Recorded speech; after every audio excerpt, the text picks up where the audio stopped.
Welcome to Happily Ever After, the podcast where we talk about life's big stories. From breakups and breakdowns to icky secrets and happy endings, it's the stuff that makes us human. I'm your host, Hannah Harvey. I'm a writer and a parenting blogger at mumsdays.com. That's mumsdays.com. I'd be really grateful if you could subscribe and leave a review because it basically means more people can find the podcast. And I also really love hearing from you, so please do contact me through Instagram at mumsdays with any of your stories really and you know how you relate to the episode or even questions that you may want answering. You can find all the details from this episode in the show notes. Hello and welcome to Happily Ever After. It's me, Hannah, and today I'm joined by my new friend Craig. Hi, Craig. Hello. Thank you so much for coming on today. I first came across your story through sea dipping with Dip Club. Yeah. Which it's basically been 19 weeks since my very first dip, and it was with them. But yeah, they basically featured you on their social media channel. And I was like, interesting. This guy's got a difficult but hopeful story, which I really liked. And then I didn't realise when I joined KFC, which is like the early morning dip club, that you are very integral to the starting of that. And what was it? I think we've renamed it, haven't we now? It's been rebranded to something a bit more family friendly. So obviously it had a mal out swear. Yeah. So obviously at first we were coming up with loads of names and I don't know, my brain's just constantly going, you know. So I thought of King Eddie's and then I thought cold water therapy and I was like, I need to add an F in there somewhere and I'll have KFC. So then I added the word fucking for some reason. But then I obviously had to change it for fabulous because there was people who, you know, I think, not that they don't like swearing, but, you know, it's a bit more family friendly. So yeah, so it was originally King Edward's fucking cold water and therapy. Now it's fabulous. Now it's fabulous, darling. Yep, exactly. And we have within that group, there's like a WhatsApp group and we've all sort of started sharing our stories and connecting with each other, which is amazing. And it was through like the first couple of weeks, you would be posting videos as you were like walking and doing your stuff and sharing the days when you're like, I can't fucking get there because there's stuff going on in my life. But I just loved how open you were. So I just thought from then I was like, please, will you come on? Obviously. So now we've made it happen. But yeah, how did the group start? I went to Dip Club with Lindsay and Rachel. So initially, obviously, my sisters went travelling now, but my sister used to come dipping with me and Rachel. And then obviously, with what happened with Rachel and Hudson, I said that I would look after her and try and get her as many dips as I could. So then there was like 5 of her, and we decided to make I made a sort of WhatsApp group with Lindsay. And then it just started building from there. People were, you know, passing the message on. And then there was about 20 or 30 people turning up. And I was like, God, this is like, you know, I never dreamed that it would be like something like that. But then when you look at all the friendship groups, it just sort of like happens by itself. There's no like force needed. Like you've got the lads who are lads, you know what I mean? And then the lasses go out together. And then as a group we've like had bonfires and marshmallows, all the kids have met each other. And I just think like it's what you need. Do you know what I mean? You need like a good support network regardless of whether you're in recovery or not. I feel like you just need that in general life. So then obviously it built up and then we decided to do Monday, Wednesday and Fridays, and then Fridays what always seems to be the big one where a lot of Everyone people can turn up. So I must admit I'm finding it hard getting there at the minute. It's not anything to do with like weather or it's just life gets in the way, doesn't it? Yeah, you know what I mean? But yeah, so for context, we meet first thing for sunrise. Yeah. So when I first started coming, I was setting my alarm at 4:30 a.m. And that's pretty early. Aye. It's not so bad now, but obviously the sunrise is much later, so we're actually dipping in the dark. Yeah, I know.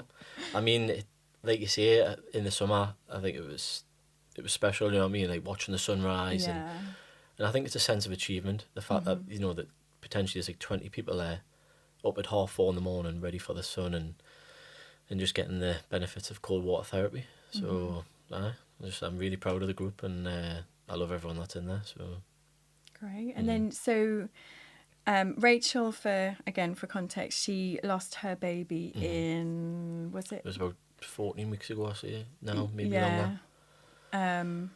So, and you know Rachel because she's friends with your sister. She's best friends with my sister, yeah. And Lindsay is a nurse who trained with Rachel, and so that's how they know each other. Yeah. Just so everybody's like, who the fuck is Rachel and Lindsay? I know them, obviously. So yeah, they're both nurses and work very hard. But then you've also got a whole group of lads that you've already been dipping with for a long time. Yeah. And so how did you all get to know each other and why did you start? I played for a football team called George Street. It's the same place where I go to me gambling meetings, and it's for, well, it was a team for people with addictions, whether it was drink, gambling or drugs.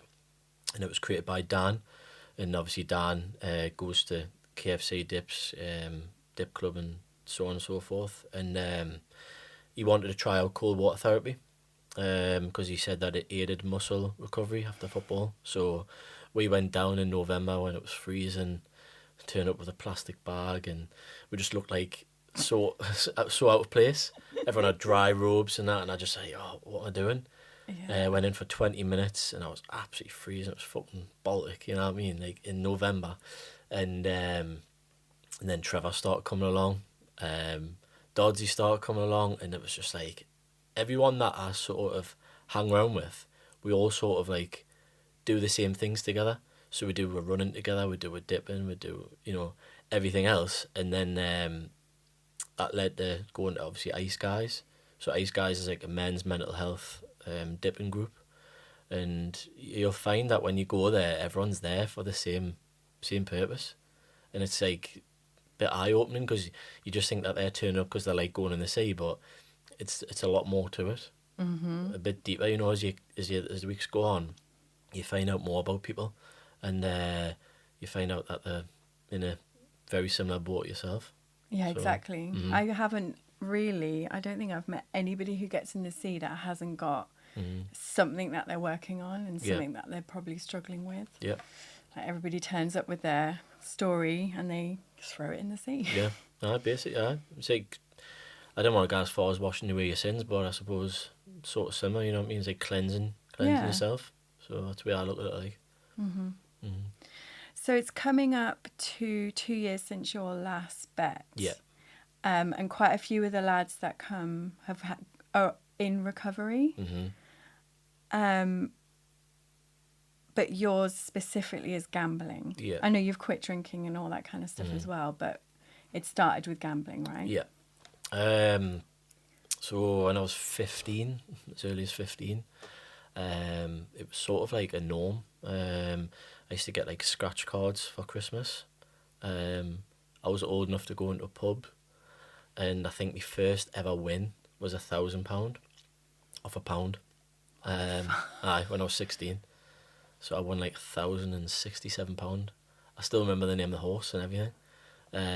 Something that'll obviously never leave us. And then I think that thought process right, you've got to quit off £1,000. It's easy. And then easiest money you'll ever make. And then it just snowballed. Sort of tried many times to stop. Went for months on end, but then I would always try something different, like lottery. And then I'd think to myself, right, because it's not football, it's not betting, but it was gambling. So anything that it was like trying to create like something false in my brain to say, because you're not doing that anymore, you can try something else. So I would stop lottery and then I would do scratch cards, and then I would stop scratch cards and I would do raffle. Do you know what I mean? It would just it'd be one thing after another. And I think the chasing feeling, that's when it starts getting bad, like when you're chasing your money. So for instance, you could put a bet on and in your mind it's already won, but it hasn't. And when that team lets you down, you've already spent that money in your head, and then you have to try and claim that money that was never there, if you know what I mean. Yeah, so you are going into it being like, oh, I've already paid for this thing, but I know it's fine because I'm going to win this bet. So for example, I had a bet, I remember it clear as day. It was it's called both teams to score. So basically you need either team to score in the game. throughout a 90-minute period, and I'd put £2 on, and it was for an £800 stake back. And 7 of the teams had came in, and I was waiting for like a late kick-off, and I had £800 spent in my head.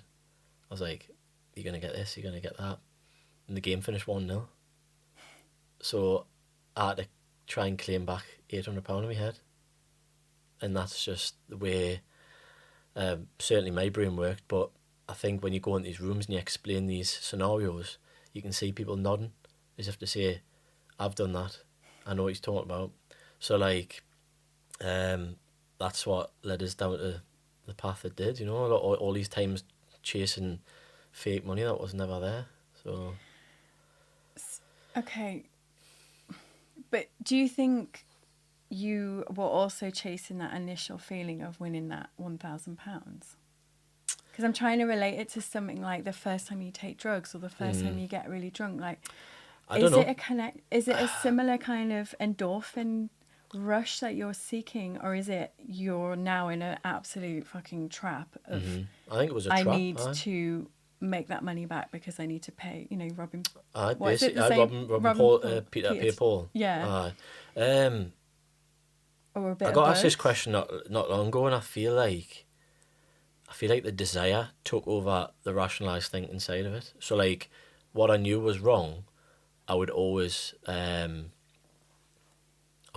to just keep going, because the desire of wanting to press the button, or the desire of taking the scores as they came in, was just too much. Like that feeling, like I can never put it into words, the feeling. And like, even when I go in the saying stuff, it's like, yes, it's good, but it's never be as high as what I felt like when I was gambling. And I think that's why, obviously, when we say we try to replicate, it's not like trying to replicate it, it's just, I don't know, trying to find a new habit to sort of at least attempt to get to that.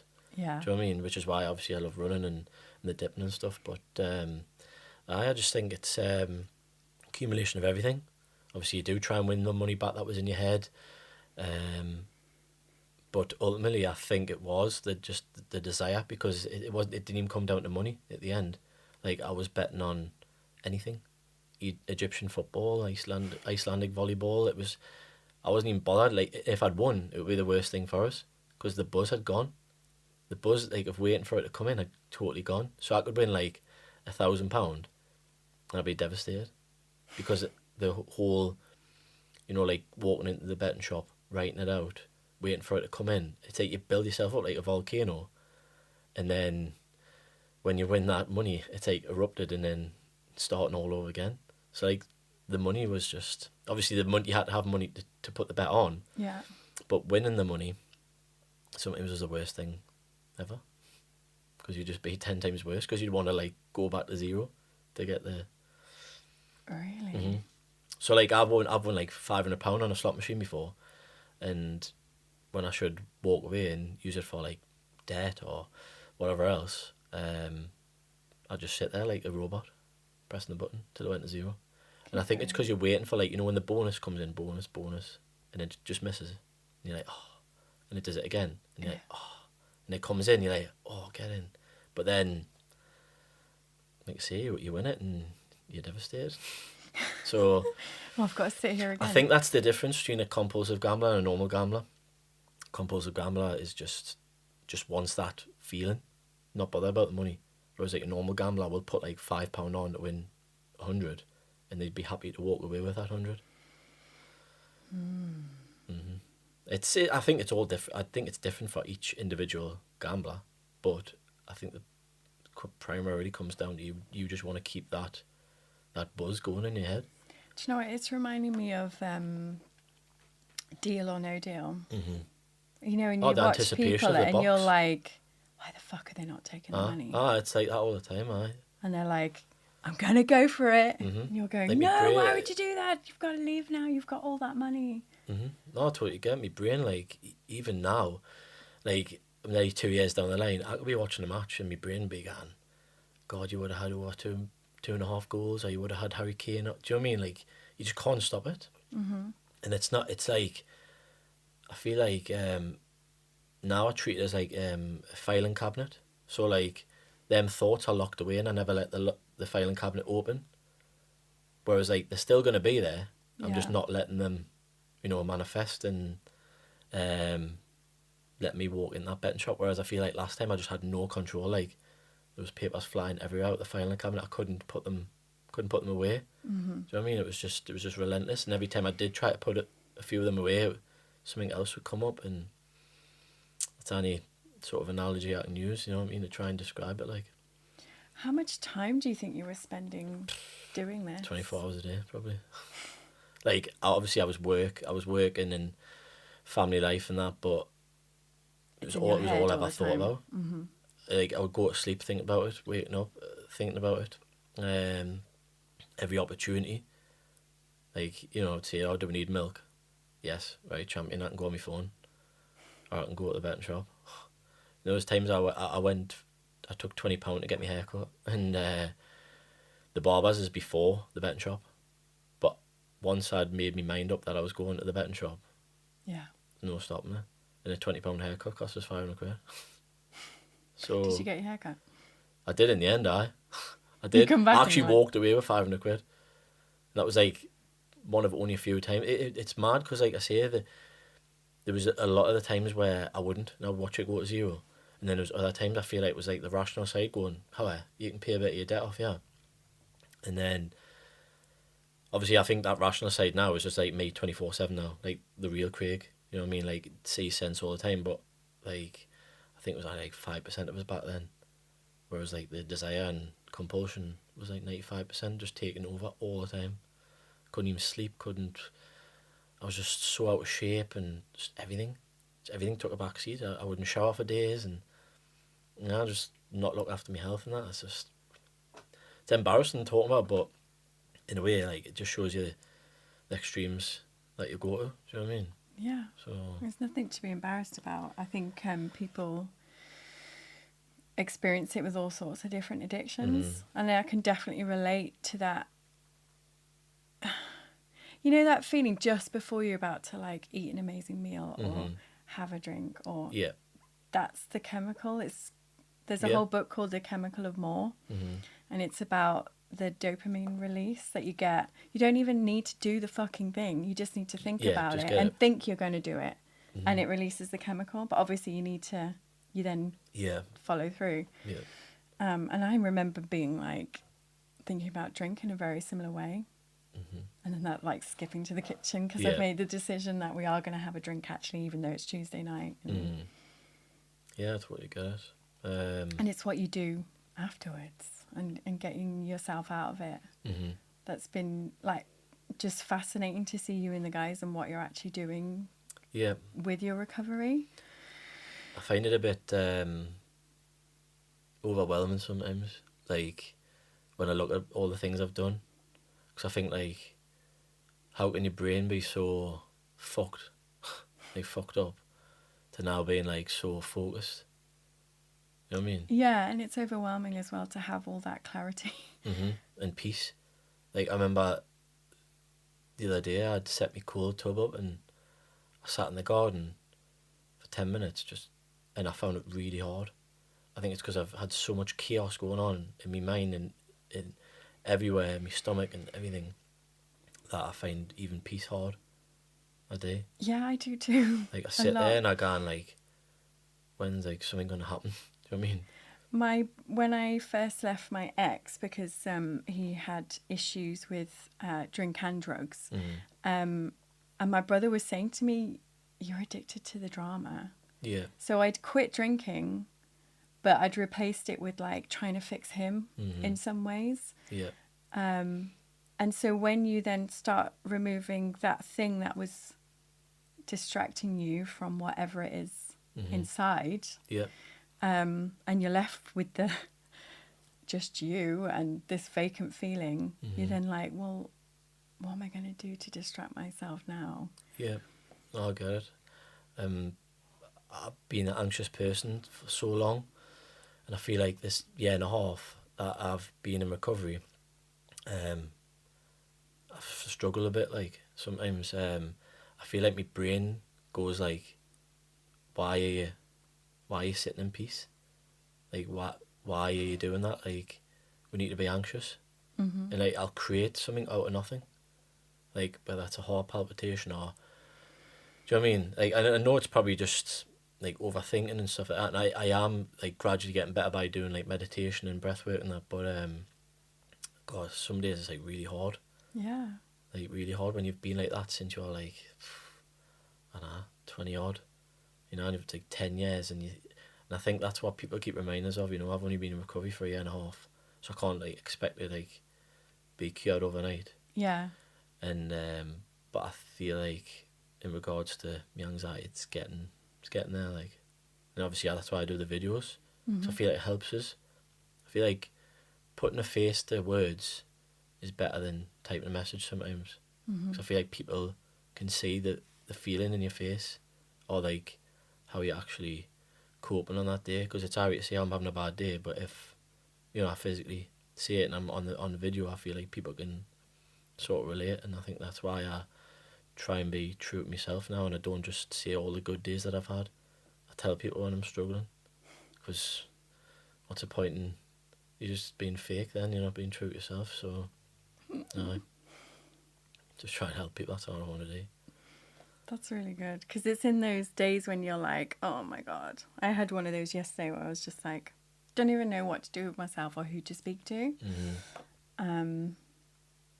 But then, you know, when this is my business. Yeah. You know, I'm trying to work on getting better. And I find sometimes I have to come back to those darker days when I'm feeling better, so that at least I process some of it, and I can, that's when I write.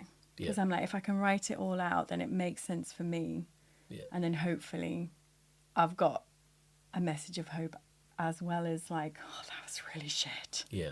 No, I get that. I've just started journaling myself, do you know what I mean? And I feel like when you look back on, say, the day before, like, obviously memories stick for forever, you know, but like when you journal something, I feel like just like a quick reflection of what you've done and stuff like that. Like, so I done my biggest ever run yesterday, furthest ever run, and then I've got like an app where it's got like how many days I've been gamble free and stuff, but there's an option to journal on it.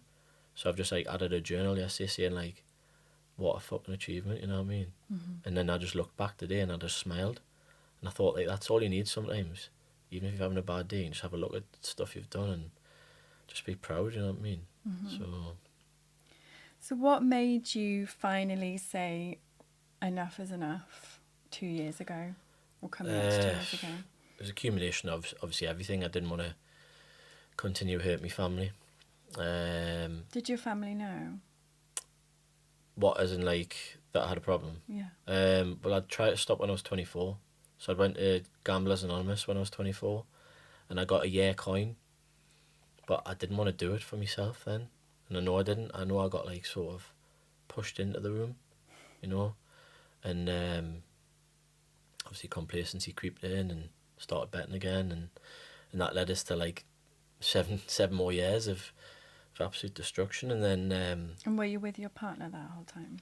Yeah, but I wasn't like gambling all the time, but it was like I would sort of give myself like 6 to 9 month periods of where I wouldn't do anything, and I'll go, right, you're all right again. Yeah. And then it would just like, I came to the realisation, like obviously my last bet was the 17th of December 2021, and I came to the realisation on that day that I can't just put like a pound bet on, you know, like it's that's just the way it is. It's like all or nothing approach. And I remember sitting in my living room and I was just staring at the white walls. I like literally remember this day the other day, and I just like sat there just crying. I was like, is this what my life is?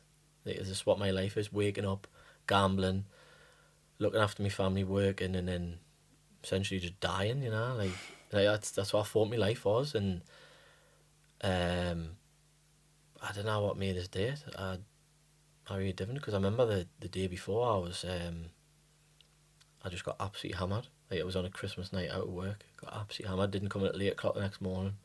Oh my God. And I'd bet on I don't know, it was like European football on then. And I didn't know if it was just accumulation of being like, you know, when you're not thinking clearly when you're hungover. I wasn't like, you know, still drunk, but like I was certainly, you know, the effects of the alcohol were still there. And I just went upstairs and just told Danielle. And I just said, look, I says, I've got something to tell you. I just said I'd been gambling again, and I just says I just says I don't want to die to this disease, you know what I mean? I really don't. Like, I felt like if I didn't tell her there, I probably wouldn't be here now. And that's God's honest truth. Like, the amount of times I thought I would kill myself, like, so many times. Why did you feel like that? Just because I just felt like I couldn't. Because all them times I tried to stop, couldn't. And you still couldn't. And I thought, like, I've tried Gamblers Anonymous before. Like, what's going to be different this time around? And I always, like, this past year and a half, and I've proved it to myself and everyone else, like, whether they believe it or not, different matter, but the butterfly effect's been unbelievable. You know, like, I went into the room, and within 2 months I met Trevor.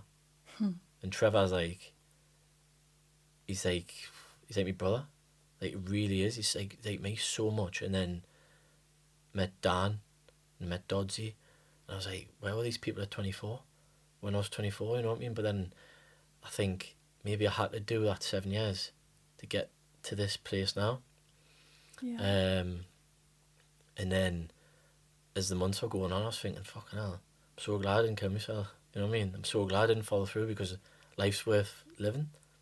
And then when I started putting myself forward for all these things, I did a charity boxing match. I went to Wales and had a life coach for the weekend, and just all these other achievements that I've done. Cold water dipping, creating the KFC group, and then coming on podcasts. I just think, like, I never thought I had a purpose in life. Like, I just thought I was existing. Just thought I was going to exist and then die. And then when you hear people, you know, like yourself, mention the fact that it helps you or it inspires you or whatever, gives us like goosebumps. You know what I mean? Because I feel like all I'm ever doing is talking and being myself. But ultimately, I feel like that's my purpose now, is to help people. And I feel like there's going to be a job opportunity come along, whether that's 5 years, 10 years, or tomorrow, and I'm going to end up taking it, and it's like going to change people's lives. You know what I mean? Yeah. And I just think there's a massive stigma around gambling addiction, because you're not physically putting something in your body. And I think that's what people don't understand, or find hard to understand, which is why I'm determined to get the message out there. You know what I mean? Like, obviously, I've got a few people along the way helping us and stuff like that. But I just didn't want anyone else to suffer like I have. Do you know what I mean? I didn't want any more deaths. I know that's inevitable, and you know, but all these charities that you hear about, Gambling with Lives and The Big Step, like, they're all based around people who've committed suicide to gambling. And I just think, like, God, like, I think suicide is like underneath rock bottom. You know what I mean? When you can't see any of the light. Yeah. At least when you're at rock bottom, there's like a glimmer of hope. And I'm just glad that It's like over the cliff edge. Aye, It's like there's just no hope. I'm just glad that I obviously didn't follow through, you know what I mean? So.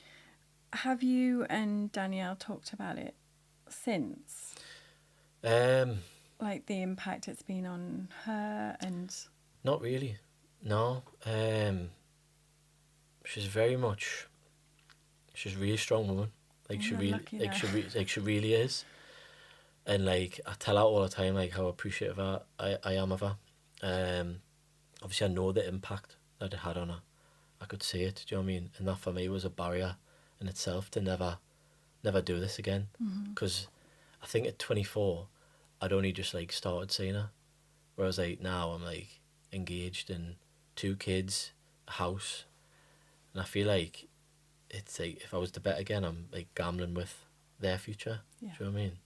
So obviously it had a massive impact on her. And I remember, like, I got kicked out straight away. And it was like, you know, mutual decision, but it was more like I wanted to do it to show that I wanted to change. And so I think after about 3 days, I was like reading Charlie a book over the phone. I was like, I don't want to do this, man. Do you know what I mean? I don't want to be that dad. And as the weeks went on, you know, that I don't think the trust's ever going to be 100%. And we always say that in the meetings, and you don't ever want it to be. You know what I mean? You want it to just be like 99.9%, and then have a little bit of a doubt about you, because you've got to, you know what I mean? Because then I think that's when complacency can sort of start creeping in.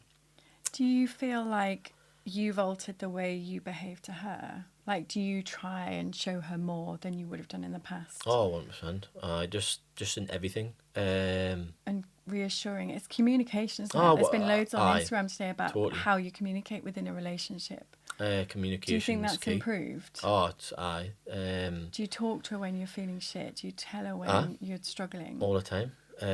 We talk like more or less. If she's not asleep, we talk about every meeting. So like, obviously, I'll go to my meeting after this. Yeah. And then I'll tell her. And then she's obviously invested in Dodsy's story. She's invested in Trevor's story, and she's actually become really good friends with them. And she just loves the journey I'm on. And like, I'm so lucky because I've heard like horror stories where people get kicked out, and you know, and like in that respect, I feel really lucky. But I feel like she can see, obviously, with the videos that I've done, with Dip Club and all the other stuff that I'm doing. I'm going on all these courses to try and better myself and try and raise awareness. And obviously, I've got the walk and then the dipping group, and she's just like, and I got asked by my local church today to do a speech on Sunday, and I was just like, do you know what it is? Like, things just come at you when you least expect it, like. And she just loves it, and I think she just loves the father that I am now, loves the partner that I am now. I think even though I've done bad things, I think it's turned us into a really good person now. So I think they're all seeing the impact of it in a good way. So, yeah. Yeah, I can, like, from the side of, I guess I was interested in hearing that side of things because I felt like I couldn't stay because it was enabling and all that kind of stuff. And obviously you need the other person to be like, oh yeah, I do have a problem. And I guess that's... I think she wanted to help us. I think she didn't want to see us suffer. And I think when I mentioned, like, it wasn't like a sort of guilt trip, but I think when I mentioned the whole, you know, I don't want to die off this, I think she thought, fuck me, this must be serious, you know what I mean? Like, because when you're thinking about that, like, you know, you hear all these stories where people don't speak about their problems, and then next thing they're getting buried, and I just think I didn't want to be that person. And I think the fact that you took action immediately and you went and got help, and now you've got this amazing community of people around you that you still see. Yeah. That's what I don't know, I just love to see it, like a whole group of men that are all really committed to their recovery. And you guys are meeting all the time. You're still committed to going to meetings. Yeah. You've just done the Great North Run. We've done it all together. Do you know what I mean? And it was like, incredible. You've got your team around you now, and I think that's so important when people are going through recovery. Yeah. That you know who you can turn to when you feel shit. I think that there's one thing that I learned from 24 is that you can't do it alone. You cannot do it. You can tell your family, but they're not like-minded people. Yeah, they won't understand because they didn't do it themselves. So when, say for instance, if I ring Trevor, you go, oh, yeah, no problem. I know exactly what you mean, or you know, or we can just go for a coffee. And I think that's what's totally different. Like, it was about 3 months ago that I got rid of, I say friends, probably associates, whatever you want to call them, but I got rid of them from school. So I'd known them since I was 17, and I found it really hard. Triggering. But they asked us if I wanted to go out for a meal, and I said no. And they went, why? And I went, because that'll lead to drink, and that's not me anymore. And I got a private message saying, are you alright? And I was like, why wouldn't I be? Just because I don't want to come out, just because I don't want to drink. And I just feel like with the likes of Dan and Biscuit and Trevor and that, I could just go with a coffee. Yeah. You know what I mean? And like, I think like, what's wrong with the world now? Like, why can't we just go for a coffee or a walk? Why do we have to just go and get absolutely plastered and hammered everywhere? And I think some of the best times that I've had, probably in my life, are with the people that I've been in recovery with. And it's just like, I don't know, like, I actually miss them when I don't see them. I haven't seen him for like a day or two. I'm like, Trevor, you alright? But like we talk every day. Yeah. But I think we've literally talked every day, whether it be face, phone, or text. And obviously, I'm in about 4 WhatsApp groups and like, so it doesn't help. I'll be going You're to always in bloody touch. WhatsApp Anonymous next. So. Yeah, that's it. I went for a walk just before without my phone, and I was like, oh my God. I know. Because it needed to charge so that we could video this. Yeah. And I'm like, such a weird feeling. It gets a bit much sometimes, but you know, like at the end of the day, I feel like the groups that I'm in are beneficial to me. Yeah. Do you know what I mean? Like they help me. Like the KFC group, I love it. Absolutely love it. I love seeing everyone's pictures in there. And then me and Trevor are admins to the Gamblers Anonymous one. So we decided to create one outside of the room for people who aren't confident enough to speak in the rooms. Yeah. So it's essentially a meeting outside of the meeting, and then people can put like their struggles and stuff. And then we've got one that's sort of everyone that was at the Great North Run, and that's like basically fitness, and it's just like so focused, everyone pushing each other on. It's just unbelievable. Like the amount of like personal bests that were done last week. It's just so like Every time I'm on Instagram, someone smashed a new PB. it's and so I'm inspiring, like, man. It's like, you know, I don't know, I just can't put it into words, like, but I feel like it's something that I've always never needed, but never knew that I needed. Do you know what I mean? So when I found it, I'm like, this is what I needed. Yeah. All that time, just needed someone Connection. to speak to. Do you not think, like, I've thought back to the times when I felt really desperate and like, what's the point in carrying on? Yeah. And it was always when I felt shame and I had secrets. Yeah. So I can imagine you had quite a few going on. Yeah. Do you think that took a toll on your body? Oh, 100%. I mean, the amount of times I went to doctors when I was gambling because I thought I was either dying or whatever, but I knew it was accumulation of stress, anxiety, you know, sleep deprivation, whatever you want to call it, and I think it just took an absolute massive toll on my body, like, and I think I'm only just sort of recovering now, like catching up on all the sleep that I lost, and yeah, your body's like getting used to not being in that state of stress, which then makes you anxious because you're like, why am I not stressed? yeah, and then just whenever you did get the okay off the doctor, your mind would go, he's tarting shite. So I'd get a second approval off another one. Yeah. And again, he's tarting shite, and then it would just like, yeah, and then, but the gambling, it's just, the thought process just took over everything.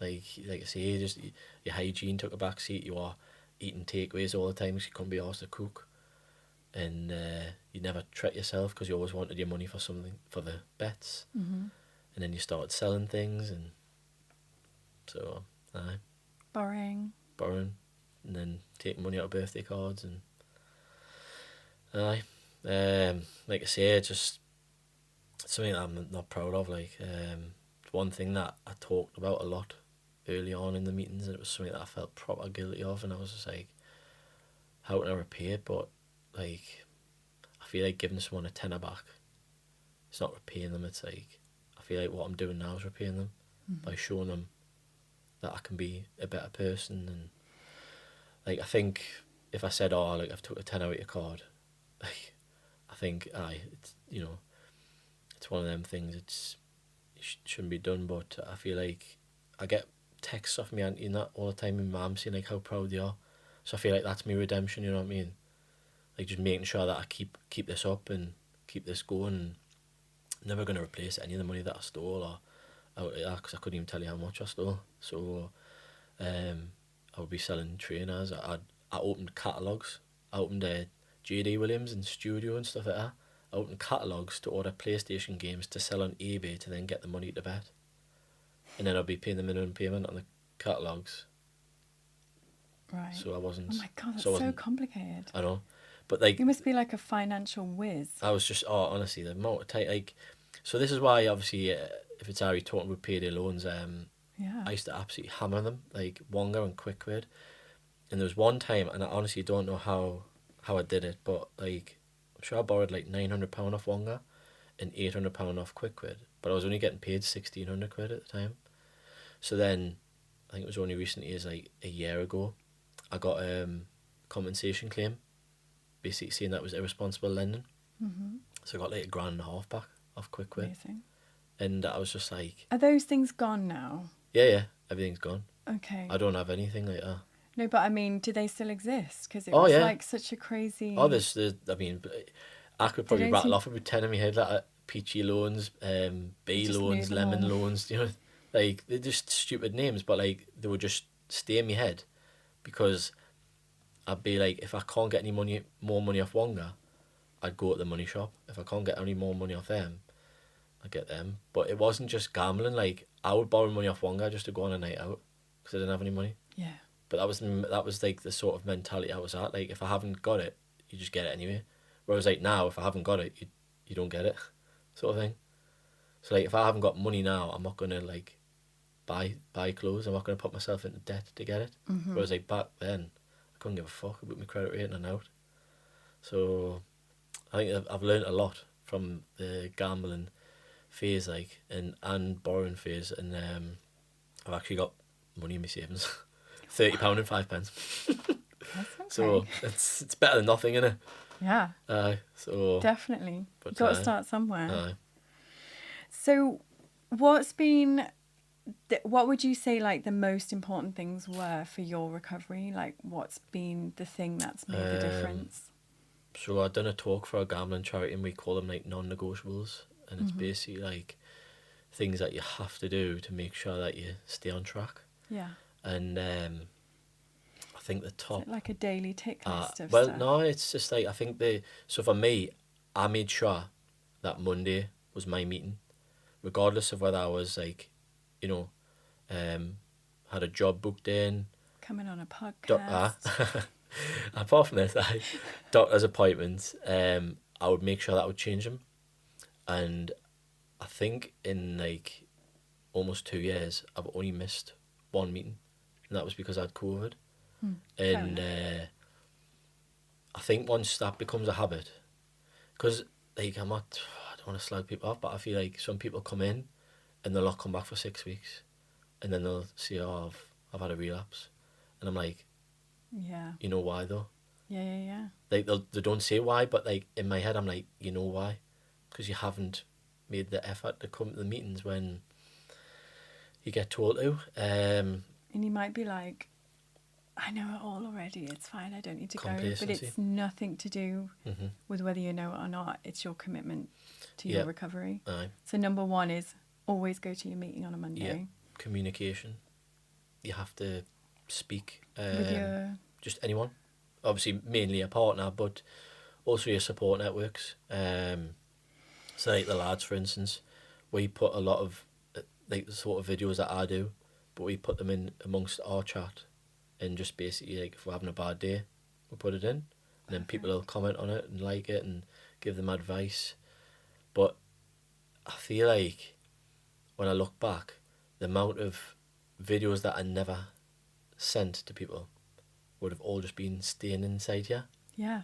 It's the shame thing. It relates back to would the have just secrets. stayed and in where there does and stayed in my head. And then the amount of stress I would have been under was like incredible. So the fact that if I'm having a bad day now, I can just literally rattle it off and it's done. So like communication, that would be my second one. Talking about how you're feeling, talking about the meetings, just talking about general shit really. And I think third one is probably your support networks. Like I think I said previously, you can't date alone, man. Like you need like-minded people around you, and whether that's like-minded people who you have like an interest with, whether that's the cold water dipping or you're running, but ultimately, if you've got an addiction, you need people around you with that same addiction, because they need to know sort of how you're feeling and you know how you're acting. Because there's been times where I've messaged people out of the blue going, "Are you alright? Because you don't see myself," and they'll do it to me. And like I know that I'm just having a bad day, but I never communicated with them. I never told them. So like it all just sort of comes together as one, and communication and your support network are absolutely crucial. And like I honestly don't know what I'd do without them. Like I feel like all these people like Trevor, Dan, Dodgy, they're all just put there for us, and then they'll probably say the same You know, if you ask them, they'd probably go, nah.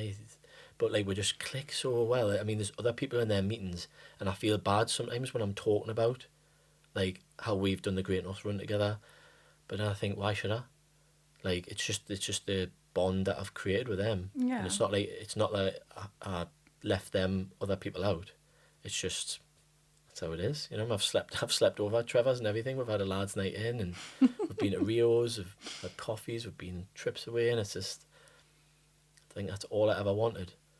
And I feel like when I look back to my old friends, I used to be always the one who was getting like hammered constantly, feeding us shots, you know. Mm-hmm. And it was just like, I just think back now, and I was like, you know, they just took advantage. They simply took advantage of us, and I think like now, I love nothing better than having a dip and having a coffee. It's like perfect morning. Mm-hmm. So And a very long very run peaceful. to get there. I basically, mm-hmm. Yeah. I'm setting off at 4. I'll see you there. I know. I think if I had one more thing, I think disciplines are like for me anyway. Disciplines. Discipline in what? Just I feel like if you say you're gonna do something, you know what I mean, do it. Like it's more like obviously accountability as well, but like the whole fitness side.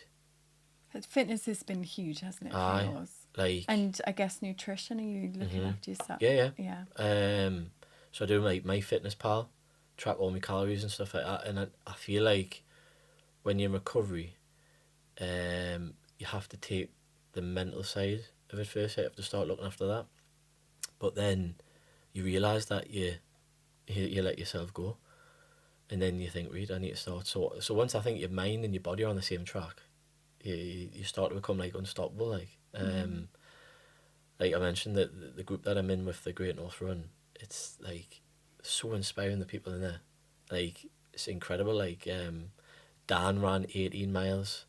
I'd done 17 miles. There was a 10k personal best broken today. There was a 5k personal best, and we're all tracking with calories. We're all losing weight, and it's just like, I mean, if you added up all the weight loss between me, I think you're looking at nearly £200 maybe in weight since like Christmas. And I think, like, fuck, now like all we're doing is just running and gymming and walking and such simple things, but creates discipline and creates habits.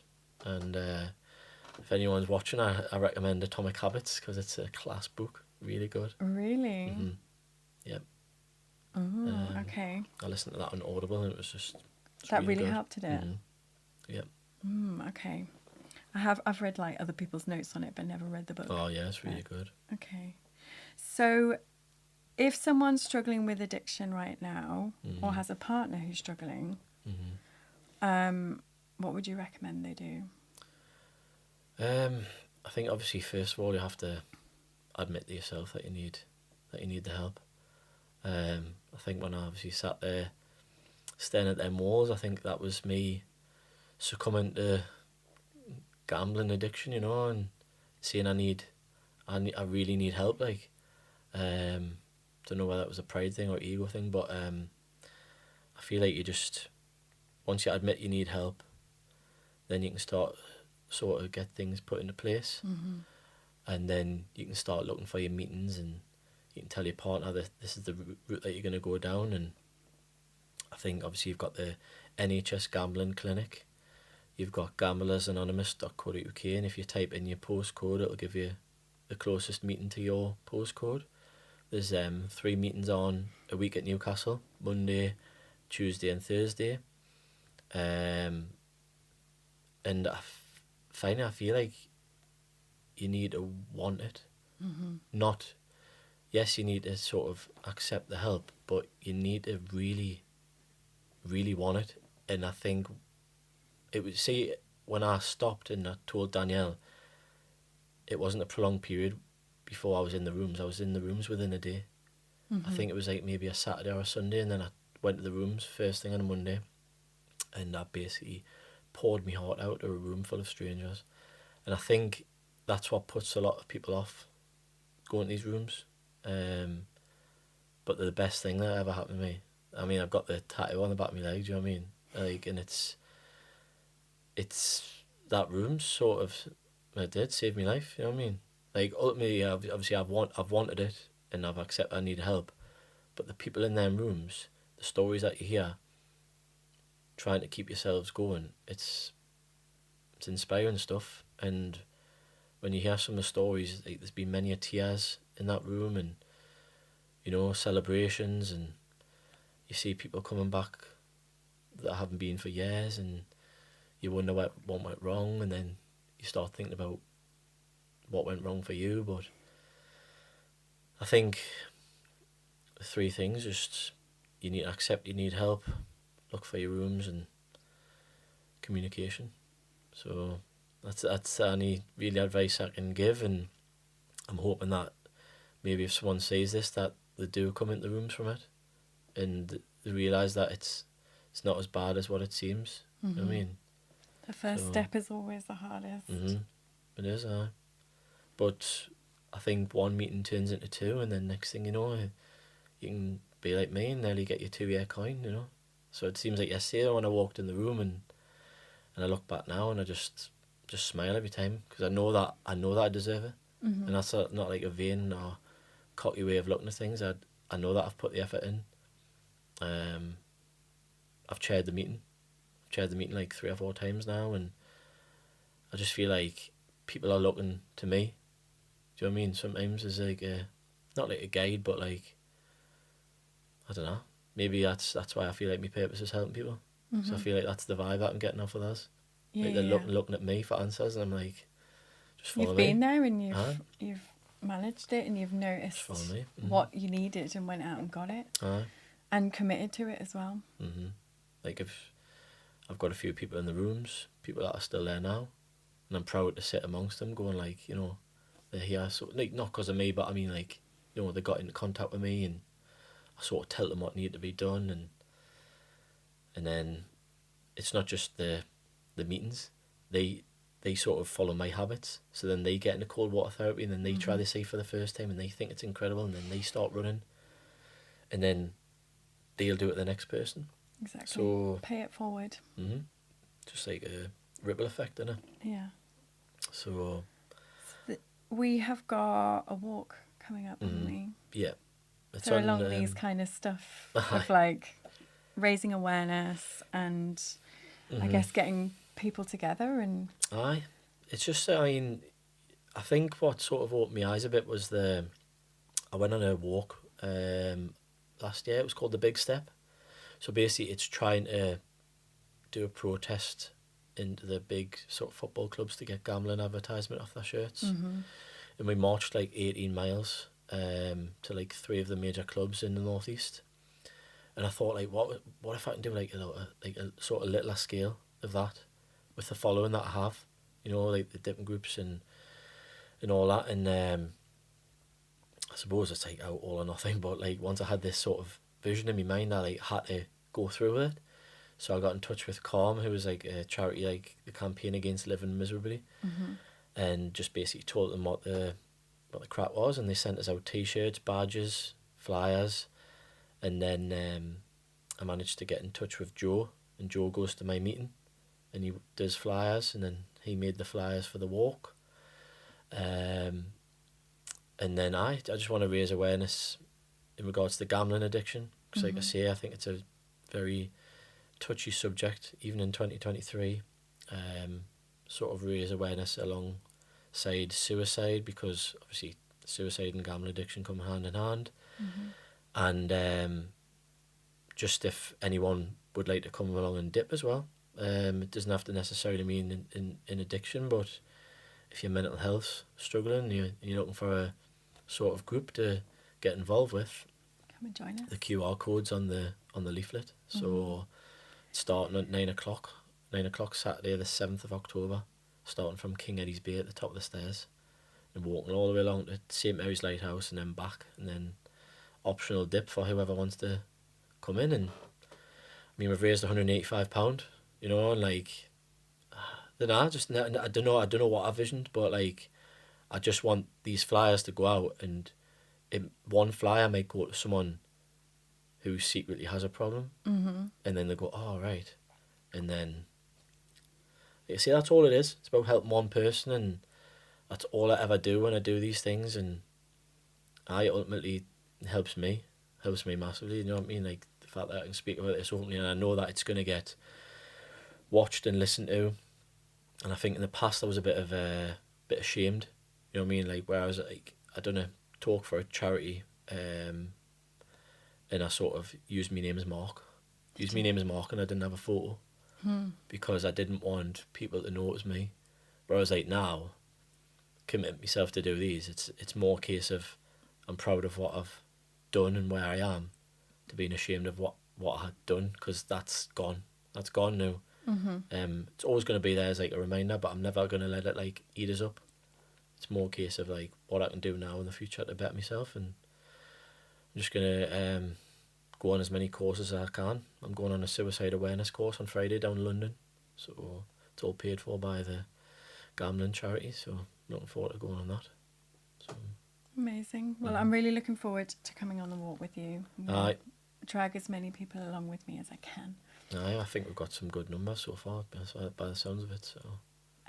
So if anybody wants details about that, they go to your Instagram, which is at Craig Tampin.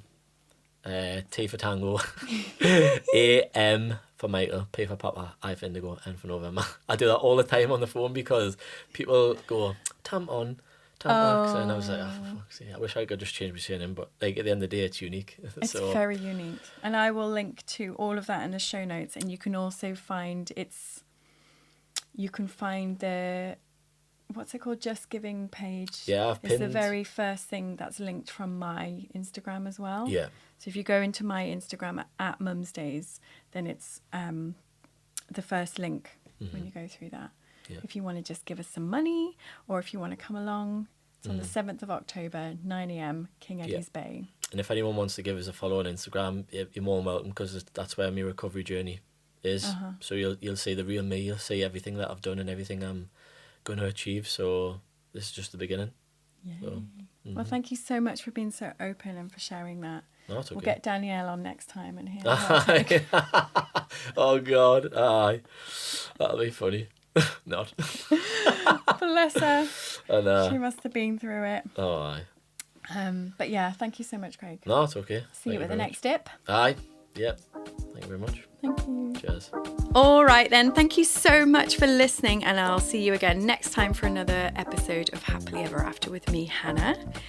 It would be amazing if you could leave a review and subscribe. And of course, if you've got a friend who might enjoy this episode, please do pass it on. For anything else, you can get in touch with me through Instagram at mumsdays, or by my website, mumsdays.com. And did you know that I've got a newsletter? So it's the best way to stay in touch and to make sure you don't miss any podcasts or any freebies or competitions that we're running. And again, you can sign up to that through the website.